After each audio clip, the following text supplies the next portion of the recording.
Hey, Warpugs. So, this is one that I've been looking forward to doing for quite a bit. I just have not had the time to do it. I do today. This is exploring the SCP Foundation's 001, The Black Moon. Now, you guys several times have been in live chats just going over and over, does the Black Moon howl? We don't know that yet, but we're about to find out. This is the most requested video on the server right now.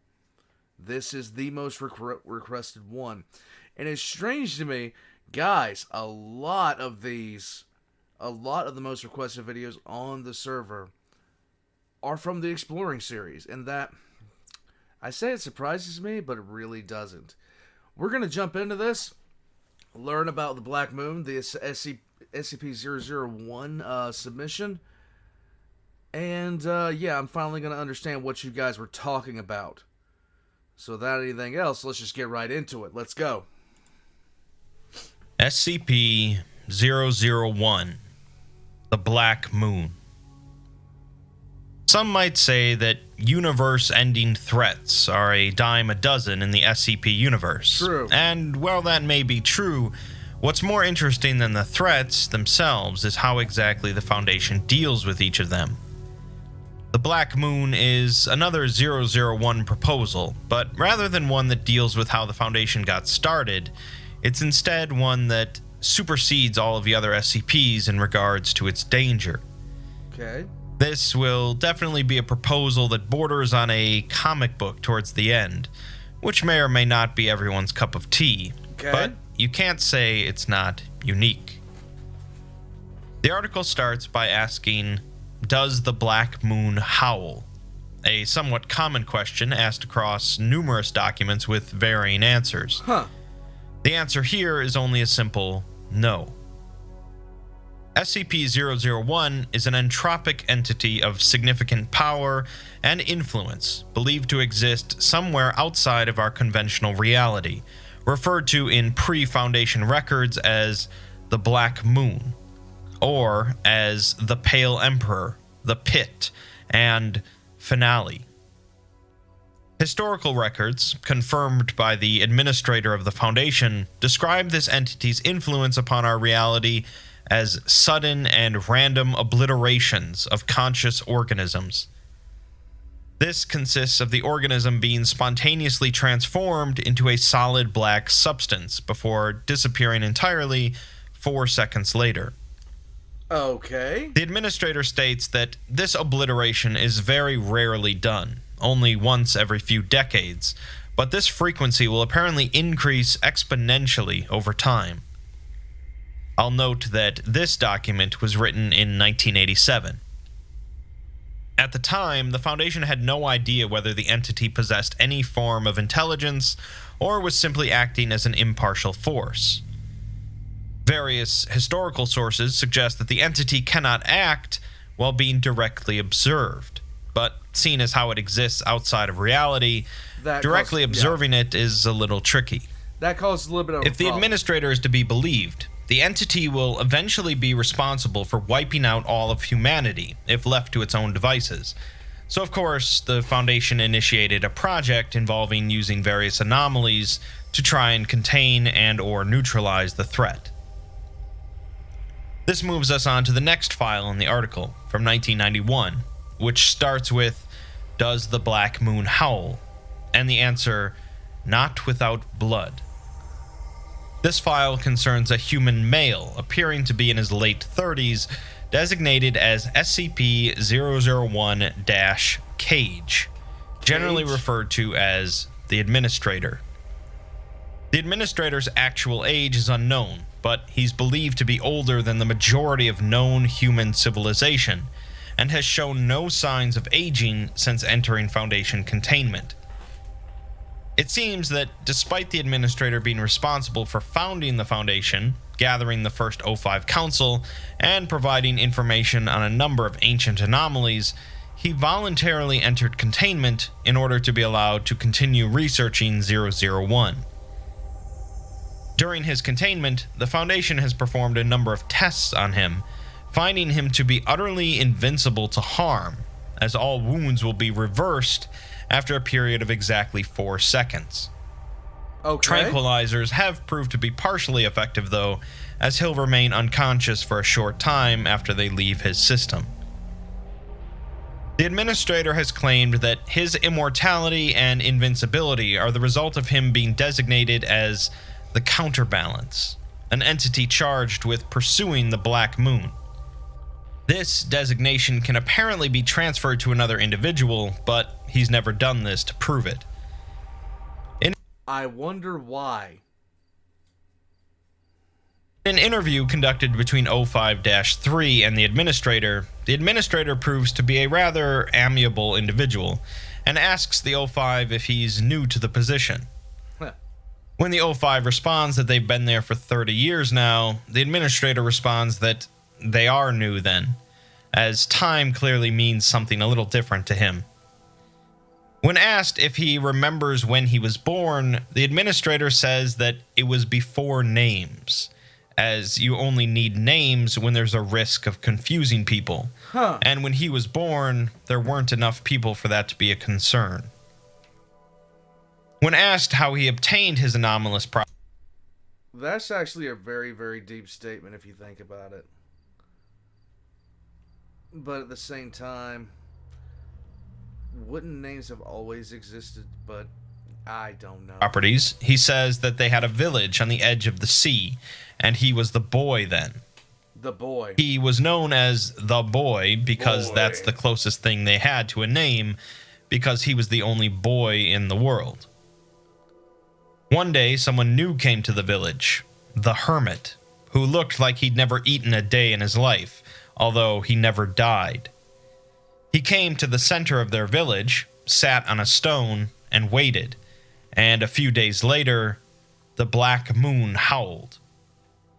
The youngest hunter of the village was walking to his cave when he suddenly became a pitch-black statue and disappeared 4 seconds later. The hermit then turned to the boy and asked what he had seen.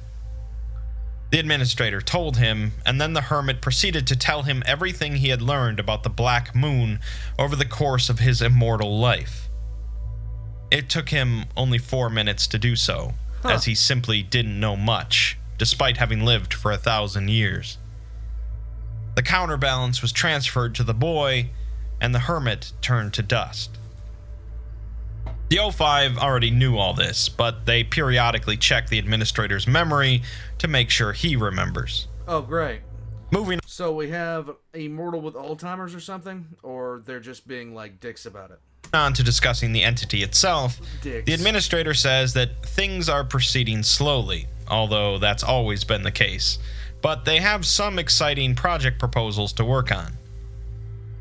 The Administrator then calls out 05-3, suggesting that they think that the Administrator is either lying about the whole thing, or he's delusional, or that he's telling the truth but fighting a pointless battle. The 05 tries to brush this off and say that they have the utmost respect for the Administrator, but he doesn't drop the issue. Right. He says that he knows what the 05 is thinking because he believes that people really aren't that different overall, with only about 100 or so archetypes varied in minor ways. He's been around long enough to know what type each person is, and asks 05-3 not to lie to him. The 05 finally says that they do have doubts about the situation, but they also have respect for the Administrator.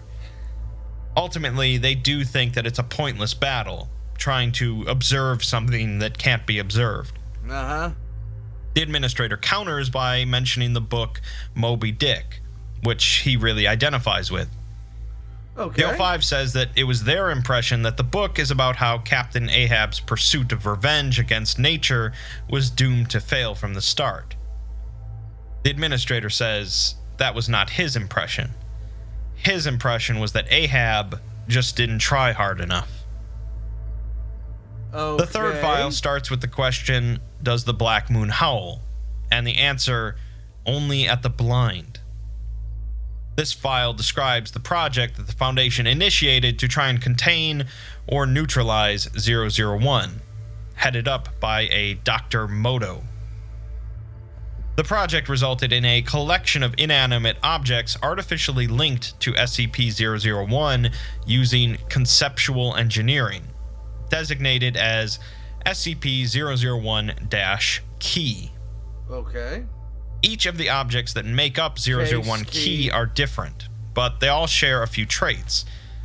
None of them can act while under observation. They all possess a hostility towards conscious life, and they each possess the capacity to end conscious life if given the opportunity. All traits they share with SCP-001 itself. Okay.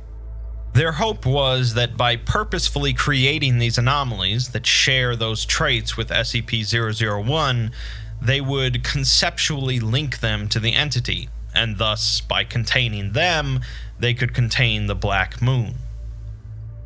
As for the objects themselves, the third one they created took the form of a humanoid statue, which appeared behind the nearest individual in a threatening posture when unobserved. This was judged a partial success, although it was unclear whether its behavior was due to actual hostility or just playfulness. Okay. The seventh one they made also was a humanoid statue, but when unobserved, it attempted to snap the neck of the nearest individual. Dr. Moto noted this as a big success, as it demonstrated all three of the necessary traits while still being easily manageable in containment.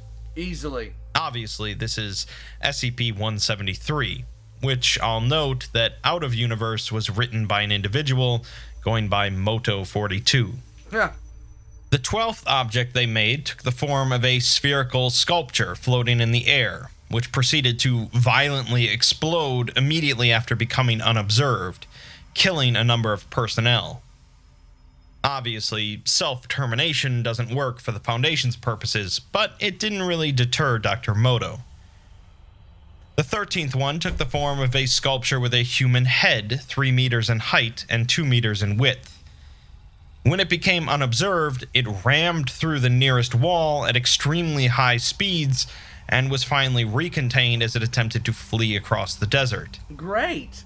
It did result in the deaths of 19 personnel, but Dr. Moto isn't sure if it was intentional hostility or just collateral damage. Can you stop allowing this guy to make things, please? So this one was terminated. The 14th one they made took the form of a complex of intersecting stalagmites and stalactites, with a series of coral-like growths erupting from the central mass. When unobserved for only 0.2 seconds, no activity seemed to be detected, although it was later discovered that during that very brief period, 142 civilians staying at a hotel in a nearby city were killed via spontaneous human combustion. Why? That's certainly not acceptable, and the Foundation had quite a time covering that up. Dr. Moto halted all creation of new key instances, with the hope that if they keep the ones they've made under constant observation, it'll be enough to stop the Black Moon. Unfortunately, that's not the end of the story, as it didn't take long before the Black Moon struck again, in 1993, this time with the first recorded double obliteration event. 2 tourists in Rome were spontaneously erased, and it was later confirmed that at the time, all of the key instances were being actively observed, proving that the costly project did absolutely nothing. Great. Several hours after the news came in, Dr. Moto left a note in his office, reading, "We've been looking at nothing. I'm sorry, Administrator. I've failed you, sir."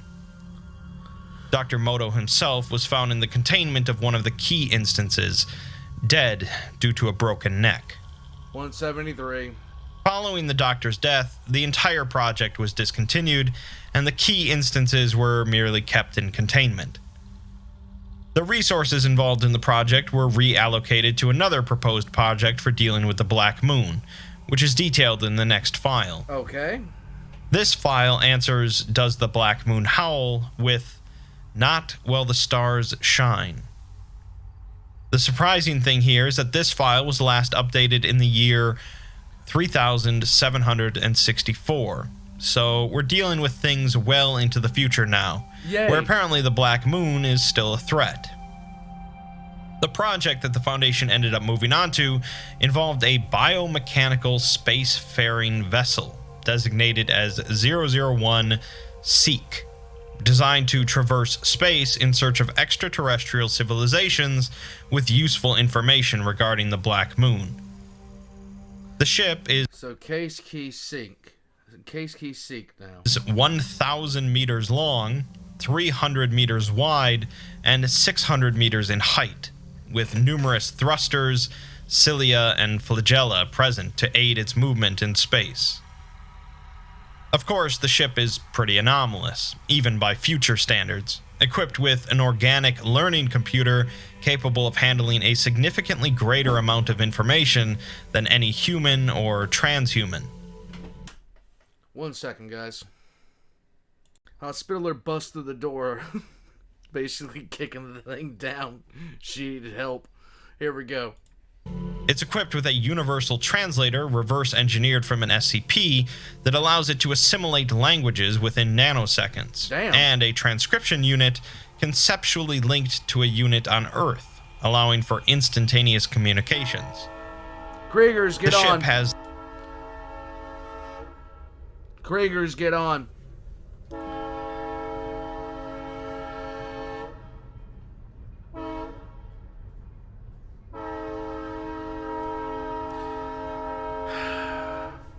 The train! 300 biological drones aboard, each capable of flight, which are all directly controlled by the computer via telepathy, and 3,000 cryogenic units capable of preserving biological samples. Since it was a big concern that the ship not be an actual target for the Black Moon, which only targets conscious life, they went to great strides to make it not actually conscious, while still being highly intelligent. Alright. We're given a few logs of some notable planets that the ship encountered, starting with one in the year 3156. This planet was theoretically capable of supporting human life, although blizzards cover the planet. There were signs of civilization on one continent, but no conscious life was observed, with only abandoned villages and cities being discovered. Okay. There were also signs of attempted evacuation from the planet, with numerous space-worthy vessels being found, but it's believed that all inhabitants of the planet were obliterated at least 1,000 years prior.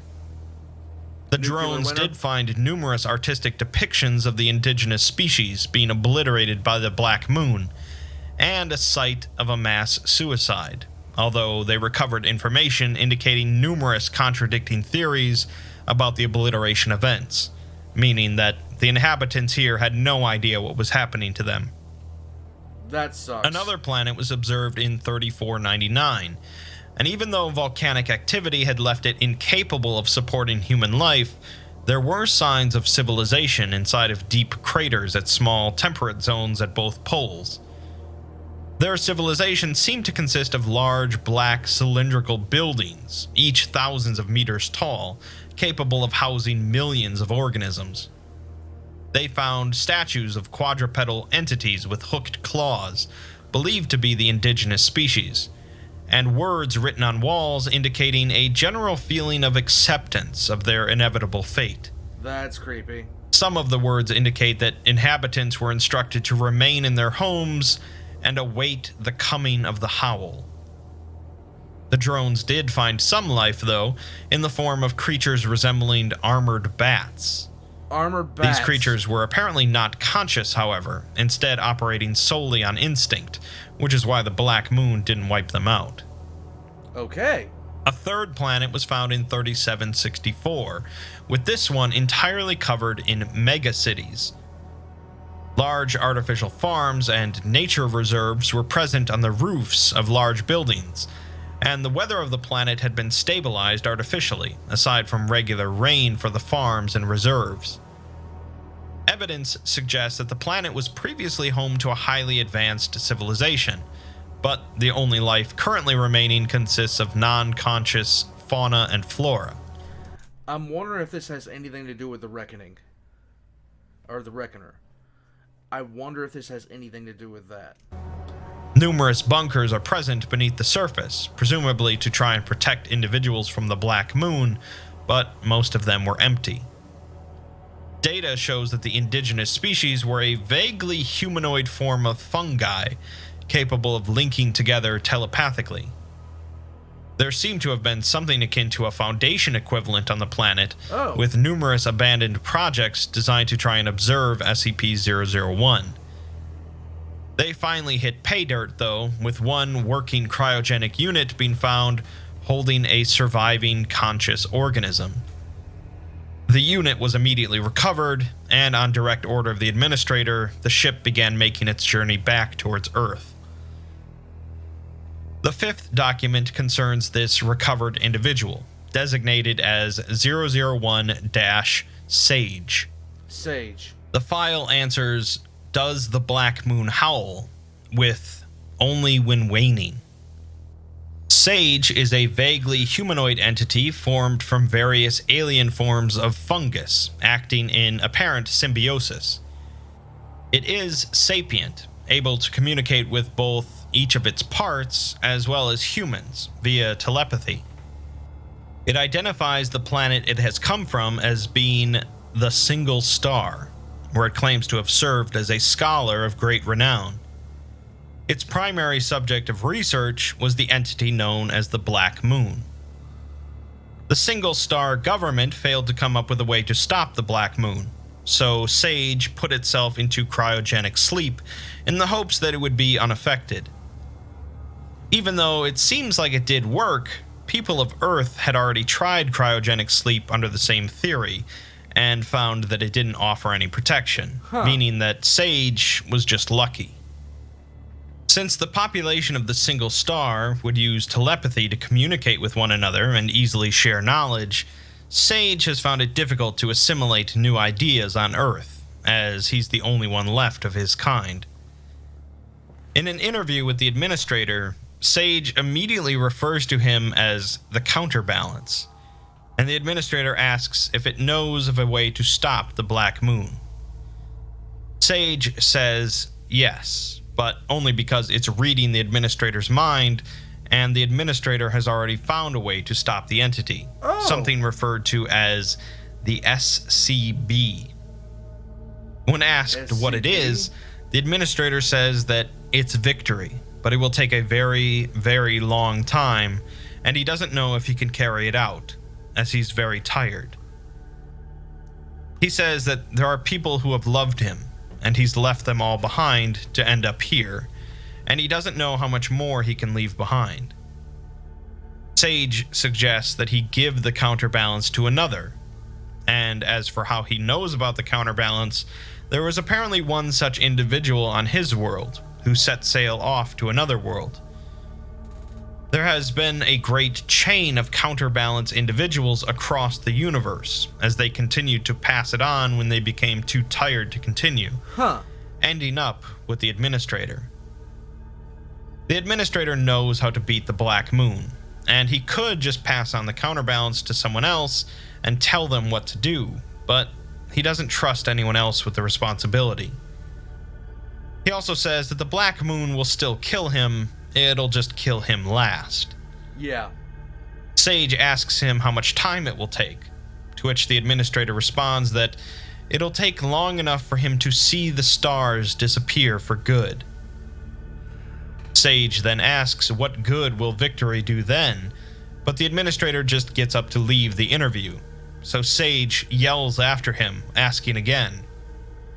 The administrator simply turns and looks back, allowing Sage to read the answer from his mind. Sage then simply says, "How blasphemous of you." Okay, so seriously, aside from the danger to a few people, I'm struggling, like, if this thing doesn't really take effect until, like, the literal heat death of the universe, am I missing something here? Hopefully it works. Immediately following the interview, the administrator proceeded into the SCB, the Singular Conceptual Bunker, leaving instructions behind for the Foundation to be run by a newly formed O5 council in his absence, something that they haven't had for hundreds of years. Okay. One day, sometime after that, Sage suddenly flared with a blue light and said, "Hopefully, hopefully," before being obliterated by the Black Moon. When the administrator was told about this while inside of the conceptual bunker, he said that he would be providing no further guidance, and that the SCB should be loaded onto the experimental memorial module at the first available opportunity. Okay. The next file opens with, "Does the Black Moon howl?"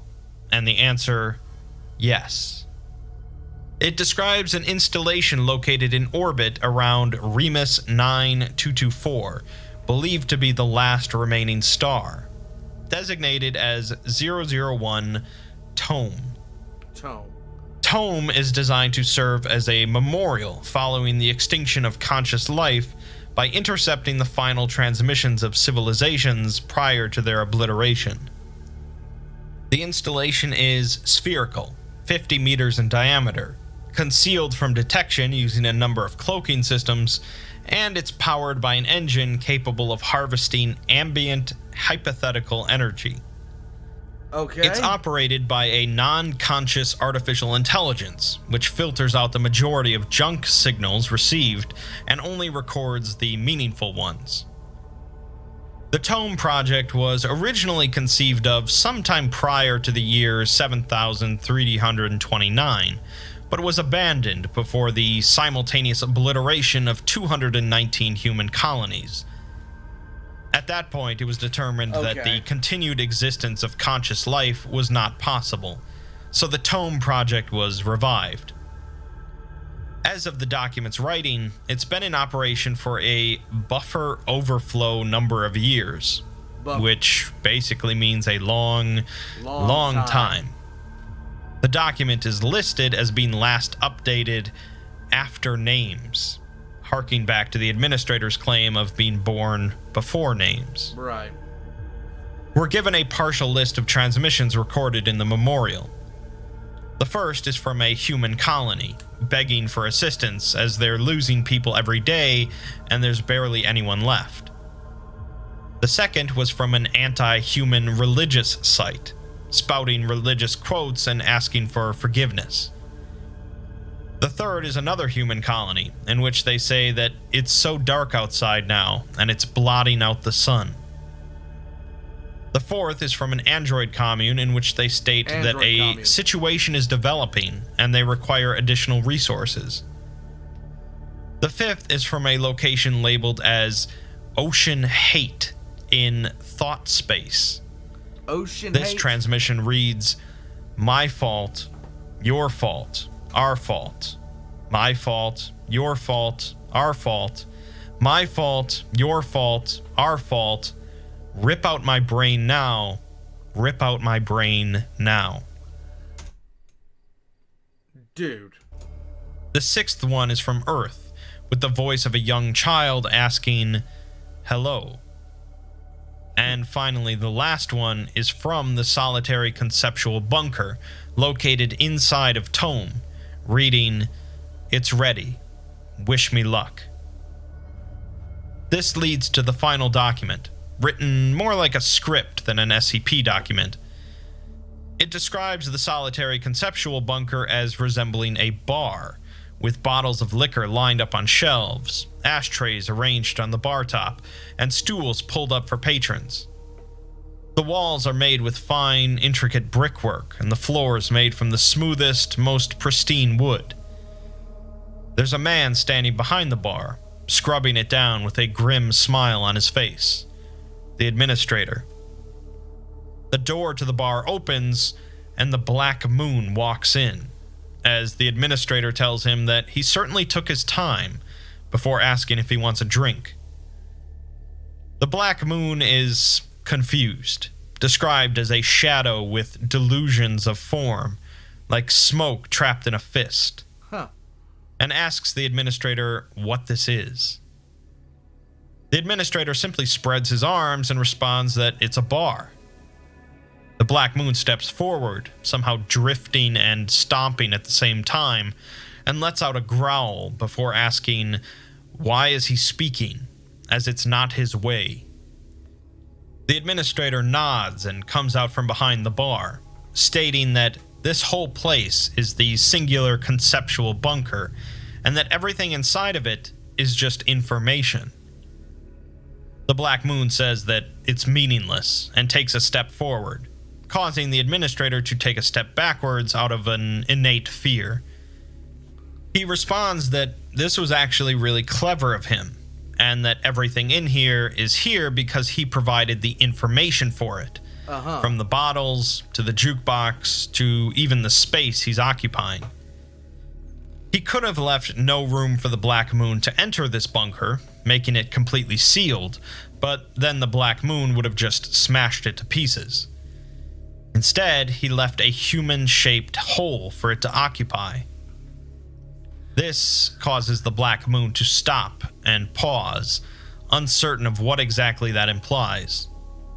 Hesitation and uncertainty were both new experiences to it, and it asks what the administrator has done. This causes the administrator to grin, as he's been waiting for this moment for so very long. He says that he's provided for it a path of least resistance, which the Black Moon took, causing it to be brought down to the administrator's level. This causes... Are we going to kickbox now? The Black Moon to begin barking, roaring, and hissing all at once, furious, and it tells the administrator that it doesn't matter because he'll die all the same. Okay. The administrator sighs and says that he's been waiting billions of years for this, and now the Black Moon is just acting like a cartoon villain. Although he admits that he's not surprised, as it's like an ocean being squeezed into a plastic bottle. The Black Moon continues to approach him in anger, and even though the administrator says that they finally have a chance to talk to one another after all this time, the Black Moon leaps over the bar and roars that it's all meaningless. The administrator goes to his plan B then, utilizing a movement he's been practicing daily for billions of years, as he grabs a shotgun beneath the bar and fires both barrels into the Black Moon's chest.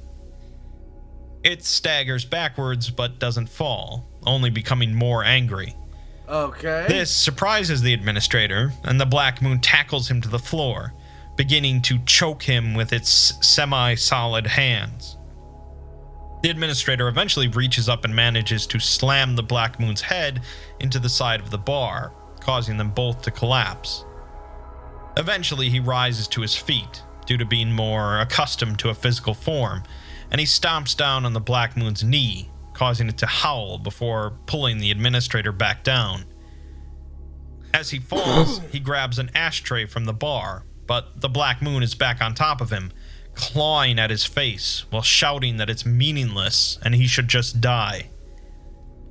The administrator manages to use the ashtray to bash the Black Moon's head numerous times before its body goes limp. The administrator lays next to the Black Moon's body, thinking about resting, but no. I'm struggling to keep up with this. Knowing that there's one last thing he needs to do. He slowly climbs to his feet, using the bar for support, blood pouring down his face, and he staggers over to the jukebox. He pulls out a coin from his pocket and smiles before saying that this place is only information, and there's nothing else out there in the universe. This place can go from information back to matter with just the press of a button. And as the song on the jukebox ends, he puts the coin in and closes his eyes. He then says, "Let's see what happens when we introduce something to nothing," before pressing the button. The document ends with the administrator laughing and saying, "Let there be light." So, the destroyer of all life in the universe met its end in a conceptual bar at the end of time by being bashed over the head with an ashtray. The administrator had waited billions of years inside of a conceptual bunker, waited for all life to be obliterated, and the heat death of the universe to wipe out all matter, leaving only himself and the Black Moon. Right. The Black Moon waltzed in, believing that it just had one last task to accomplish, but instead he fell into the administrator's trap and was given a physical form. After finally slaying the Black Moon after so long, he then managed to initiate another Big Bang, bringing matter back into existence and allowing life to eventually return. I did say it was going to be rather comic booky in the end, but that's not necessarily a bad thing. Not really. As we continue diving through the myriad of works across the SCP universe, we'll come across some wilder and wilder stuff. As usual, whether or not this is canon is up to you, but it does seem as if the Black Moon finally did howl.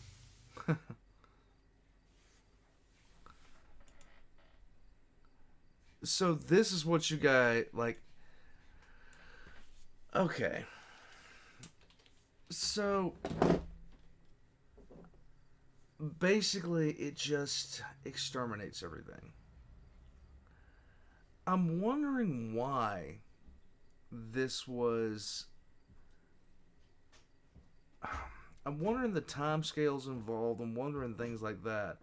I can't really wrap my head around the timescales we're looking at here, and how long it would take to do its function. But the hospital just came in and sat down. She's staring at me very judgmentally. Yep, always judging. Always judging.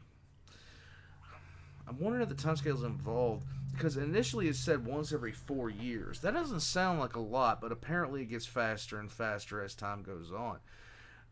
The one thing about it is I never got a gauge of exactly how fast it would get. You know, what's the time scale of it as it goes further along in time? How much faster does it get? All in all, I just don't know what to make of this one at the end of the day. I don't. From a conceptual standpoint, it just eradicates conscious life. Kind of like the Reckoner. I like the Reckoner. I will say this. I like the Reckoner a lot more because it had like,